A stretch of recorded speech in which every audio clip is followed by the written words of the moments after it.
ஆன்மீக அன்பர்களே, அருமை நண்பர்களே, உங்கள் அனைவருக்கும் மதுராந்தகம் தமிழ் விரும்பியின் நற்காலை வணக்கம். அன்பு ஆன்மீக நேயர்களே, நண்பர்களே, திருமந்திரத்திலே நிலையாமை கொள்கையை திருமூலர் எப்படி வலியுறுத்துகிறார் என்று யோசிக்கும் பொழுது கொஞ்சம் வேகமாகவும் அதே நேரத்தில் சிந்தித்தால் அது மிக மிக ஒரு அவசியமான ஒரு செய்தியாகவும் தான் நமக்கு புலனாகிறது. ஏனென்றால் இன்றைய மனிதர்கள் இன்று நிஜம், நாளை பற்றி கவலை இல்லை. ஏனென்றால் இன்றே எல்லாவற்றையும் அனுபவித்து தீர்த்துவிட வேண்டும் என்கின்ற பேராசையில் இருக்கிறார்கள்.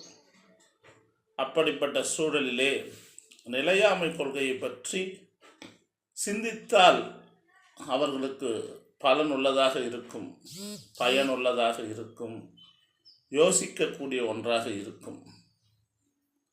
திருமூலர் சொல்கிறார், ஊரெல்லாம் கூடி ஒலிக்க அழுதிட்டு பேரினை நீக்கி பிணம் என்று பேரிட்டு சூரையம் காட்டிடை கொண்டு போய் சுட்டிட்டு நீரினில் மூழ்கி நினைப்பு ஒழிந்தனரே.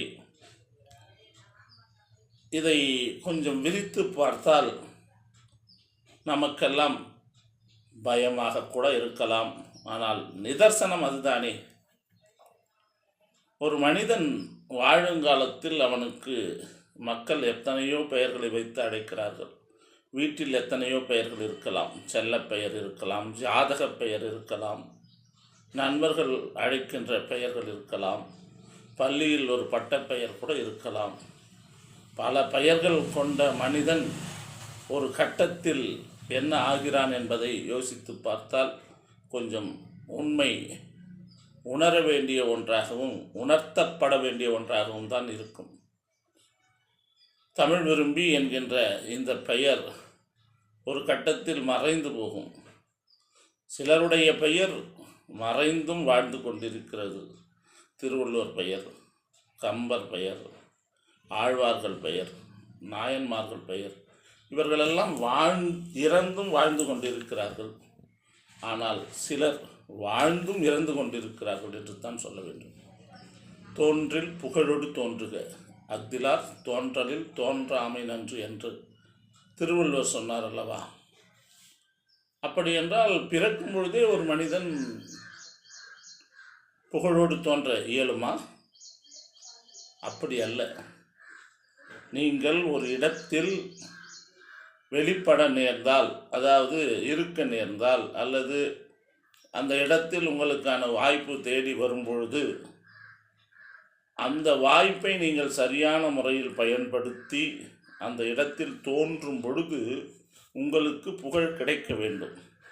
அப்படி புகழ் கிடைக்கின்ற பட்சத்தில் தான் நீங்கள் அந்த இடத்தில் தோன்ற வேண்டும். ஒரு மேடை இருக்கிறது, அறிஞர்கள் அமர்ந்திருக்கின்ற பெரிய மேடை, மிக நுட்பமான கலைஞர்கள் எல்லாம் இருக்கிறார்கள்.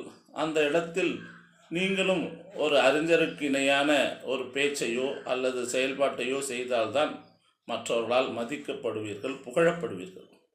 அதைத்தான் வள்ளுவர் பெருந்தகை சொல்கின்றார், குழந்தை பிறக்கும் பொழுதே புகழோடு தோன்றுவதில்லை. பின் அப்படி நாம் பிறந்து வளர்ந்து வாழ்ந்து மறைகின்ற காலம் வரும் அல்லவா? பிறப்பு எப்படி நிதர்சனமோ மறைவு இறப்பும் நிதர்சனமான உண்மை. பிறப்பை கொண்டாடுகின்ற உலகம் இறப்பை மறுதளிக்கிறது, அதை உள்வாங்க யோசிக்கிறது, அழுகிறது, கூச்சலிடுகிறது, என்ன பயப்படுகிறது. ஆனால் திருமூலர் சொல்கிறார், உன் பெயர் எதுவாக வேண்டுமானாலும் இருக்கலாம், ஆனால் நீ மறைந்த பிறகு பிணம் என்று தான் பெயர் என்று சொல்கிறார். ஊரெல்லாம் கூடி ஒலிக்க அழுதிட்டு பேரினை நீக்கி பிணம் என்று பேரிட்டு சூரையம் காட்டிடை கொண்டு போய் சுட்டிட்டு நீரினில் மூழ்கி நினைப்பு ஒழிந்தனரே. சூறை செடிகள் இருக்கின்ற அந்த சுடுகாட்டிலே எடுத்து சென்று அவர்களை எரித்தோ அல்லது புதைத்தோ அத்தோடு அவர்களை மறந்து விடுகிறார்கள் என்று சொல்கிறார். அதற்கு பிறகு என்ன நடக்கிறது? அதற்கு முன் என்ன நடக்கிறது? அதாவது ஒரு மனிதன் வாழ்கிறான், வயோதிகம் அடைகின்றான், இயல்பான இறப்பு நடக்கலாம், அல்லது விதியினுடைய கைப்பாவையாக இருக்கின்ற அந்த மனிதர்கள் விதி வந்தால் வெந்ததை தின்று விதி வந்து செல்வோமா என்று பாரதி கூக்கிட்டார். ஆனால் அந்த கூக்குரல் கூட யமனுக்கு கேட்டுவிட்டதோ என்னவோ, யானை வடிவில் வந்து மிக சொற்ப ஆயுளிலே அவரை முடித்து கொண்டார். அதுதான் அவருக்கு விதிக்கப்பட்ட விதியாக இருந்திருக்கலாம். அப்போ ஒரு மனிதன் இறப்பு என்பது எப்படி நிதர்சனம்? ஏனென்றால் நாம் அழுகின்றோம். பட்டினத்தார் சொல்வார் அல்லவா, செத்த பிணத்தை பார்த்து இனி சாகும் பிணங்கள் அழுகின்றன என்று சொல்வார்.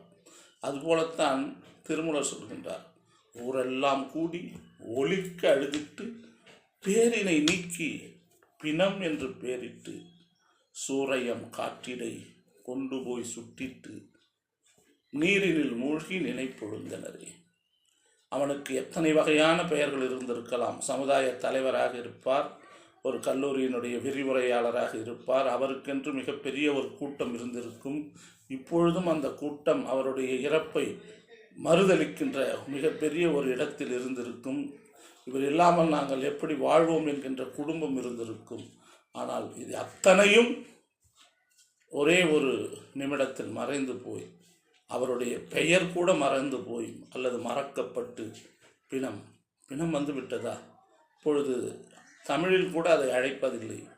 பிணம் என்று சொல்வதற்கு கூட அவர்கள் பயப்படுகிறார்கள். பாடி வந்துடுச்சா? பாடியை எப்போ எடுக்க போகிறாங்க? பாடி எடுத்துட்டாங்களா? இப்படித்தான் விழித்து கொள்கிறார்கள்.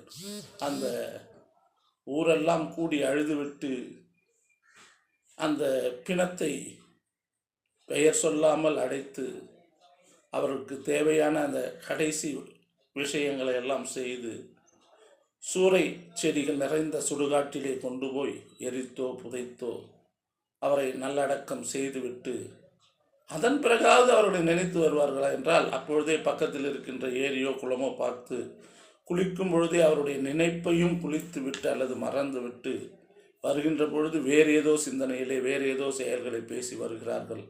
இப்படிப்பட்ட வாழ்க்கைத்தான் இருக்கிறது. இந்த வாழ்க்கையை உன்னதமான வாழ்க்கையாக மாற்றிக்கொள்வது நம் கையில் தானே இருக்கிறது. ஏனென்றால் பிறப்பு எப்படி உண்மையோ இறப்பும் உண்மைதான். ஆனால் இந்த இடைப்பட்ட 60, 70, 80 ஆண்டுகள் இருக்கிறது. அதை செம்மையுடன் சிவத்தை சிந்தித்து அனைவருக்கும் உதவி செய்து அன்போடு இருந்து மற்றவர்களை எல்லாம் தன்பால் ஈர்த்து நல்லவனாக வாழ்ந்து மறைந்தால் இந்த நாடும் நம்மை மறக்காது, வீடும் நம்மை மறக்காது. நன்றி.